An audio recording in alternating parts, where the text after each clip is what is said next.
Hello world, welcome. Please, feel free to stay for some refreshments.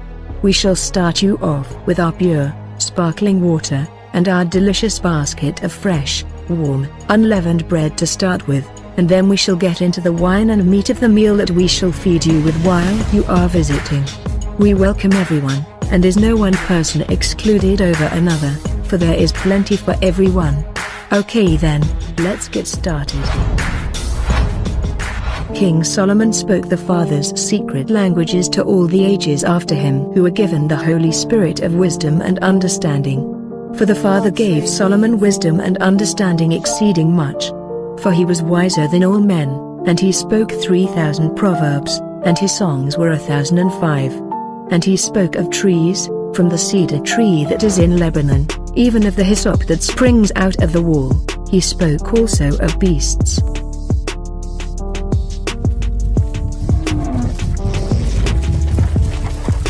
and of fowl,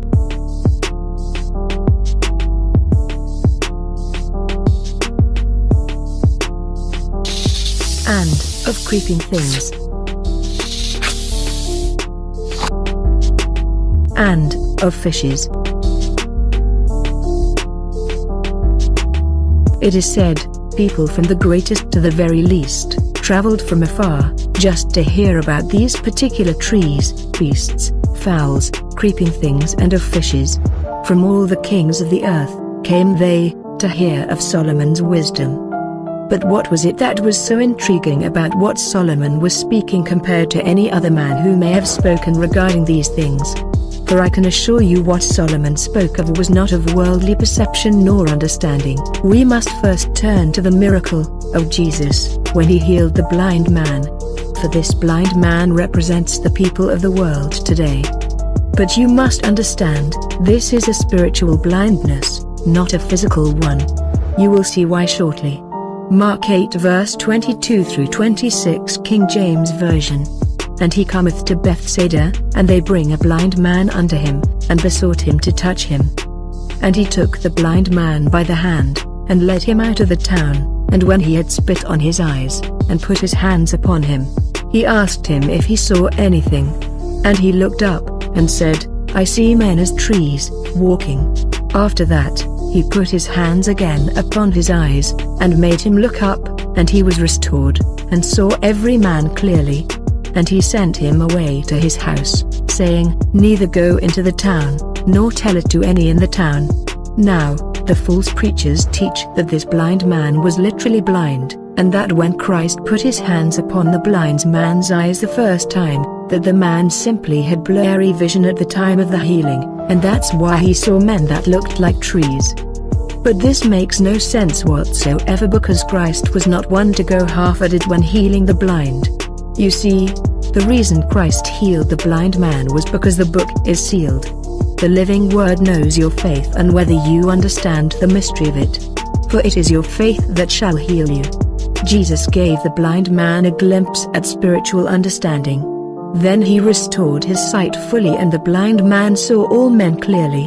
What this means is that the blind man wasn't only seeing, in regards to doctrine, that a tree represents a certain type of man, but that he also perceived, certain types of men represented certain types of beasts, fowl, creeping things, and fishes. I know this sounds strange now, but you are going to begin to see the evidence of it shortly. Understand therefore, that, in doctrine, a tree is not a tree, a beast is not an animal, nor is a fowl a bird, nor creeping thing a snake, nor is a fish just a fish. For Christ speaks all his words in a parable, a deep, deep mystery. This is why Christ said the mysteries of the kingdom of heaven are only given to those who seek wisdom and understanding. For his right-hand path is the only way, the only truth, and gives life to those that find it. Different trees represent different types of men with different types of knowledge. Each beast, and fowl, and creeping things, and fishes represent different types of people. Do you really think the Father was separating certain meats from his people? Do you really believe Father did not want his people to literally not eat pork, or certain fish meat, or animal meats? Watch and perceive that the book is indeed sealed to the prideful heart of man. For even Peter spoke about this mystery. That Father was not referring to literal meats or flesh of these kinds of creatures. And the Old Testament itself proves this fact alone. But the minds of them which believe not, are covered by the veil, that they may never see the truth till it be too late to discover it. This is why we two witnesses are here. To put an end to all the lying wonders by revealing these deep mysteries. In Acts chapter 10 verses 11 through 14, and verse 28, states, "And saw heaven opened, and a certain vessel descending to him, as it had been a great sheet, knit at the four corners and let down to the earth. Wherein were all manner of four-footed beasts of the earth, and wild beasts, and creeping things, and fowls of the air. And there came a voice to him, Rise, Peter, kill and eat. But Peter said, Not so, Lord, for I have never eaten anything uncommon or unclean." Peter goes on to say exactly what the vision means in verse 28. For it says, "And he said to them, You know how, that it is an unlawful thing, for a man that is a Jew, to keep company, or come to one of another nation, but God has shown me that I should not call any man, common or unclean." This is because in the Old Testament when Moses spelled out the law, concerning meats, it was merely speaking about God's people being forbidden to eat the wisdom of those types of people of other nations, because the Father saw them as being like unclean swine, and vultures, and serpents, and fishes of this world. He did not want his chosen to defile themselves with the sins of the heathen, nor defile what truth was already in them, by partaking of the corrupt teachings of the heathen. For it is written in Leviticus chapter 20 verses 22 through 26, "You shall therefore keep all my statutes, and all my judgments, and do them, that the land, where I bring you to dwell therein, spew you not out. And you shall not walk in the manner of the nation, which I cast out before you, for they committed all these things, and therefore I abhorred them. But I have said to you, You shall inherit their land, and I will give it to you, to possess it, a land that flows with milk and honey. I am the Lord your God, which have separated you from other people. You shall therefore put difference between clean beasts and unclean, and between unclean fowls, and clean, and you shall not make your souls abominable by beast, or by fowl, or by any manner of creeping thing that creeps on the ground, which I have separated from you as unclean. And you shall be holy to me, for I the Lord am holy and have severed you from other people, that you should be mine." You see, Father never forbid the Jews to eat a slice of bacon, nor a ham sandwich. He forbid them to come to one of another nation, to sit and eat their corrupt meats, which is referring to their corrupt knowledge.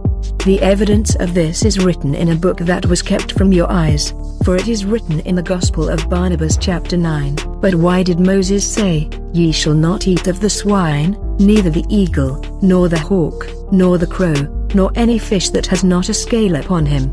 Answer: that in the spiritual sense, he comprehended three doctrines that were to be gathered from thence. Besides which, he says to them in the book of Deuteronomy, And I will give my statutes unto this people.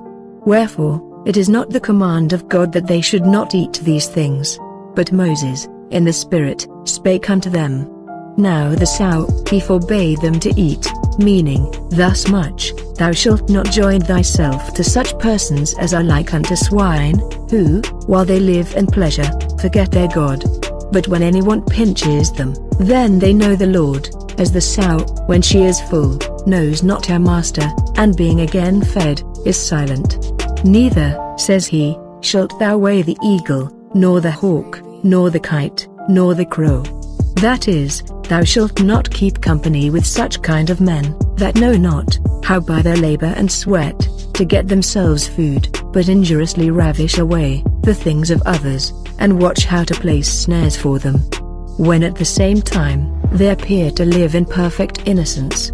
So these birds alone seek not food for themselves, but sitting idle, seek how they may eat of the flesh others have provided, being destructive through their wickedness. This is why Christ offered his own flesh and blood for you to eat and drink.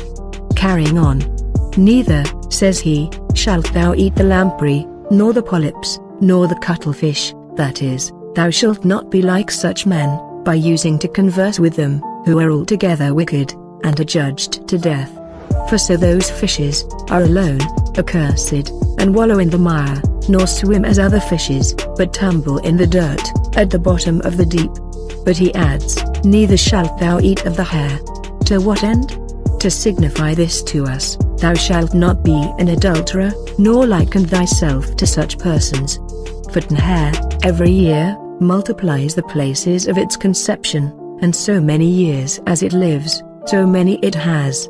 Neither shalt thou eat of the hyena, that is, again, be not an adulterer, nor a corrupter of others. Neither be like to such. And wherefore so?